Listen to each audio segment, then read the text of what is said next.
It's crazy to think that the Nintendo Switch is 4 years old now. Time really goes by quickly. With that, I wanted to look back into my Switch experiences and choose my top 10 favorite Switch games. Oh yeah, I wanted to add that I didn't own a Wii U, so I will be including some Wii U ports and remasters on the list. Well, it's time to end this brief introduction and let's get into the list. At number 10, Super Mario Maker 2 takes the spot, and thank goodness this game has a lot to offer.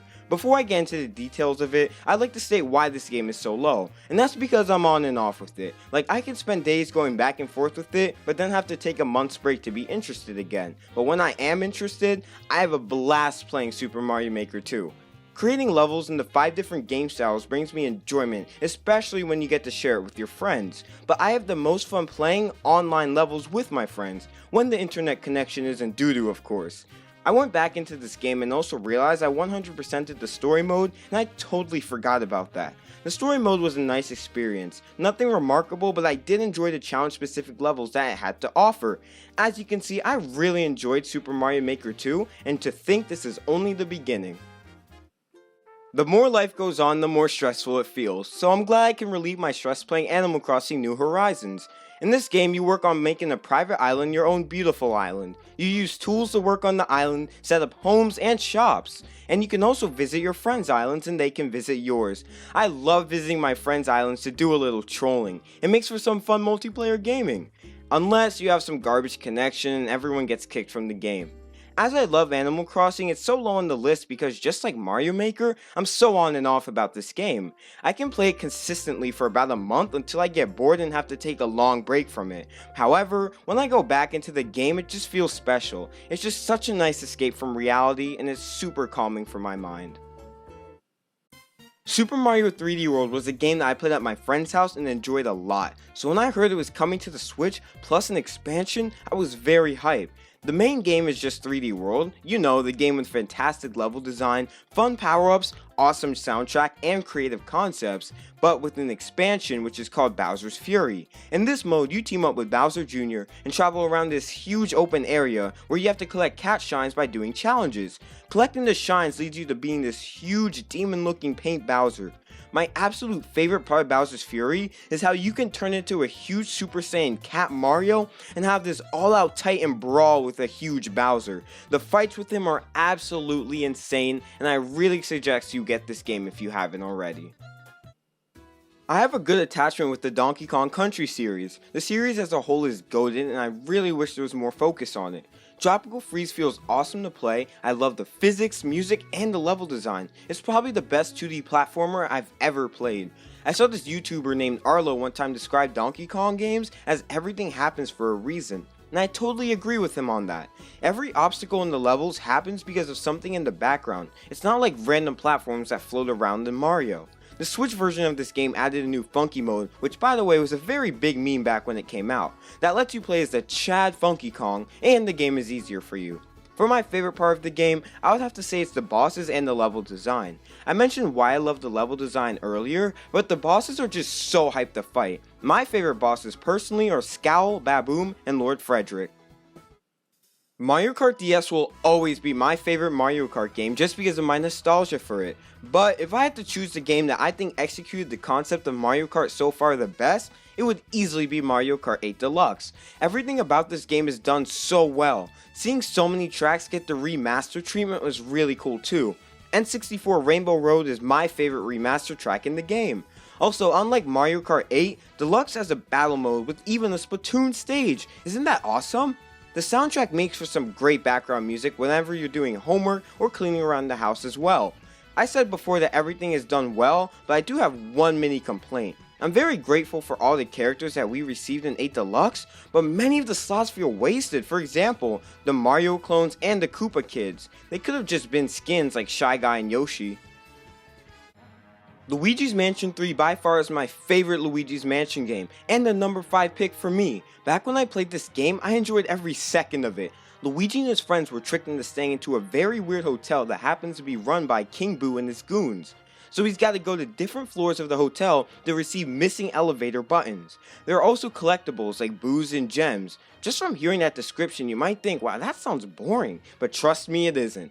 Each floor has a different theme, including a movie set, a jungle setting, pirates, dance club, and even a mall. And Luigi has to fight the boss on each floor to receive the button.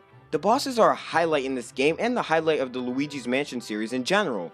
I found it funny how the new gimmick in 3 was, you get to slam the ghost back and forth on the floor. It never gets old.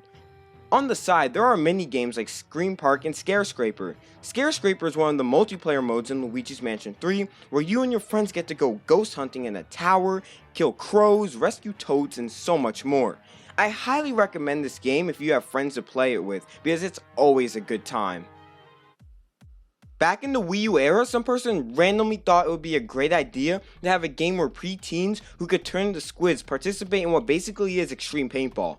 It turns out that whoever thought of this idea was a genius beyond human understanding, and obviously with the success of Splatoon had brought Nintendo on the Wii U, they had to put a sequel on the Switch. Splatoon 2 is my 4th favorite Switch game, and here's what it has to offer. Legendary online multiplayer with different modes like Turf War when you shoot the ground with ink, Tower Control where you ride a tower to the other team's base while defending it, Splat Zones which is a mode that requires you to keep a certain area of the map under your control for a while, Rainmaker, which is what you're seeing now, is where you transport a powerful weapon to the other team's side. The single player mode is really enjoyable and can make for some good times, especially with the stupid looking bosses. But the DLC is where Splatoon 2 shines. By the way, this is my favorite expansion in a video game ever. The Octo expansion is a new difficult single player campaign that allows the single player to play as an Octoling after you beat it in online games. A very good motivation to encourage players to power through the expansion if you ask me. Anyway, I think Splatoon 2 is goated and a must play Switch game. Super Smash Bros. Ultimate had the best build up and hype when it came to its release, all of the stages, modes, and more getting dropped in little portions all the way up until December 2018. I really enjoyed playing Melee Brawl and Smash 4, and Ultimate did not miss when it came to delivering the hype. I love the fact that every character from all previous Smash games were in the game. Of course, you have your typical multiplayer Smash fun, online, stage builder, classic mode, and so many more modes to keep you entertained. World of Light is a highlight as an interesting single player mode. It's not as good as Subspace, but it's still a solid experience. Smash is my favorite game to stream over on my Twitch account, and I'm grateful to Sakurai's hard work, and I really don't have many complaints about the game other than the online sometimes, hence why it's my 3rd favorite Switch game. I've talked about this game plenty of times on this channel, so if you've been around for a while, you've definitely expected it to be on this list. Super Mario Odyssey is one of the more creative Mario games out there, and the number 2 spot on this list. As Mario, you team up with a literal hat named Cappy that allows a player to possess enemies and objects. You travel through vast kingdoms that help you get to Bowser, and collect power moons along the way to power Mario's transportation, the Odyssey. Collecting the moons is so much fun because all of the challenges are enjoyable to complete, and finding the hidden stuff is very satisfying. All of the kingdoms feel like a playground of exploration, the Metro and Seaside being my favorites, and the soundtrack is peak as well. Love it or hate it, you can't deny it's one of Mario's better outings. The Legend of Zelda Breath of the Wild is a masterpiece and my favorite Nintendo Switch game to date. It would be impossible to list all of the reasons to what makes it a masterpiece, but I can give you a taste. You wake up as Link after being asleep for 100 years in a ruined version of Hyrule. You have to regain Link's memories and take on Calamity Ganon and other enemies. Some are goofy and some are intimidating.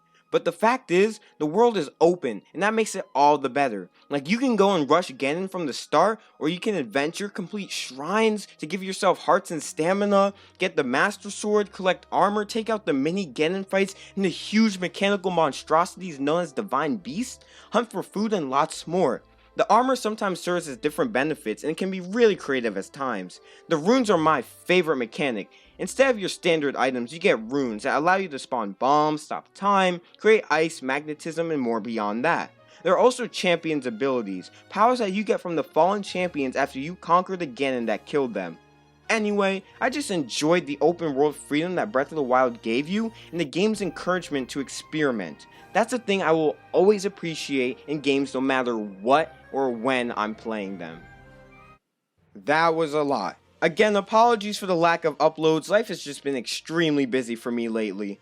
I hope you enjoyed this video, and let me know down in the comments below what your favorite Nintendo Switch game is. My socials, including my Discord server and Twitch channel, are in the description below, and I hope you have a wonderful day. Take care.